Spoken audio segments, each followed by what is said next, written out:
BJP সরকারকে দুর্নীতিগ্রস্ত সরকার বলে সরাসরি আক্রমণ করলেন মুখ্যমন্ত্রী মমতা বন্দ্যোপাধ্যায়। নির্বাচনী এক বিরাট জনসভা থেকে মমতা বন্দ্যোপাধ্যায় বিজেপি সরকার কিভাবে গ্যাসের দাম বাড়িয়ে চলেছে, ওষুধের দাম বাড়িয়ে চলেছে, কিভাবে দুর্নীতি করে কোটি কোটি টাকা লুট করছে বিজেপি পার্টি, সেই সমস্ত তথ্য তুলে ধরে বিজেপি এবং নরেন্দ্র মোদীকে তুলোধনা করলেন।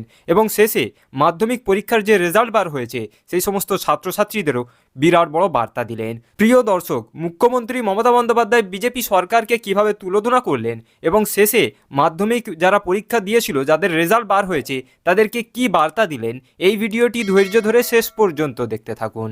আজকে খোঁজ নিন, হার্টের ওষুধের দাম কত বাড়িয়ে দিয়েছে, ব্লাড সুগারের ওষুধের কত দাম বাড়িয়ে দিয়েছে, অ্যান্টিবায়োটিক্সের কত দাম বাড়িয়ে দিয়েছে, কোলেস্টেরলের ওষুধের কত দাম বাড়িয়ে দিয়েছে, সব ওষুধের দাম বাড়িয়ে দিয়েছে, গ্যাসের দাম বাড়িয়ে দিয়েছে, আলুর দাম বাড়িয়েছে, পেঁয়াজের দাম বাড়িয়েছে, পটলের দাম বাড়িয়েছে, ঢেঁড়সের দাম বাড়িয়েছে, সবার দাম বাড়িয়েছে, শুধু মানুষের দাম কমিয়েছে। এই হচ্ছে মোদী সরকারের গ্যারেন্টি। তাই আপনাদের বলছি, অনেক হয়েছে, আর না। এবার দিল্লিতে বদল চাই, দিল্লিতে বদলাতে চাই, দিল্লিতে পাল্টাতে চাই, দিল্লিতে পরিবর্তন চাই। ইন্ডিয়া জোটই দেশ তৈরি করবে।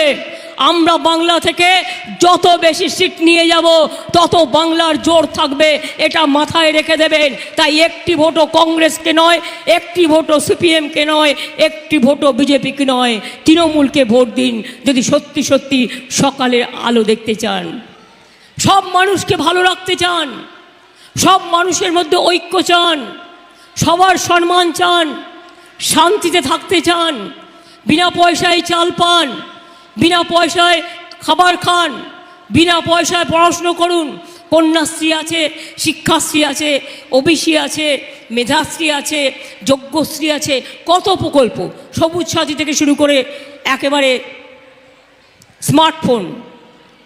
আজকে আমি অভিনন্দন জানাই মাধ্যমিক পরীক্ষার্থীদের, যারা ভালো রেজাল্ট করেছেন তাদের সকলকে আমার অনেক অনেক অভিনন্দন। যারা পাস করেছেন সবাইকেই আমার অভিনন্দন।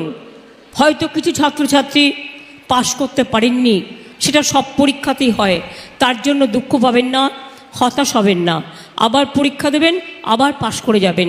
একবারে কি সবাই সব কিছু পারে? সুতরাং আমি আপনাদের বলবো, এটা নিয়ে মন খারাপ করার কিছু নেই। মন তো খারাপ হবেই, কিন্তু মনটা দু এক দিনের জন্য খারাপ করে আবার লেগে যান, আবার লেগে যান পরের বছরের জন্য।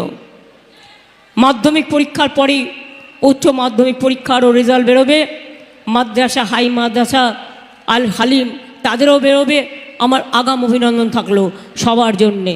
তাহলে মহুয়াকে ভোটটা হবে।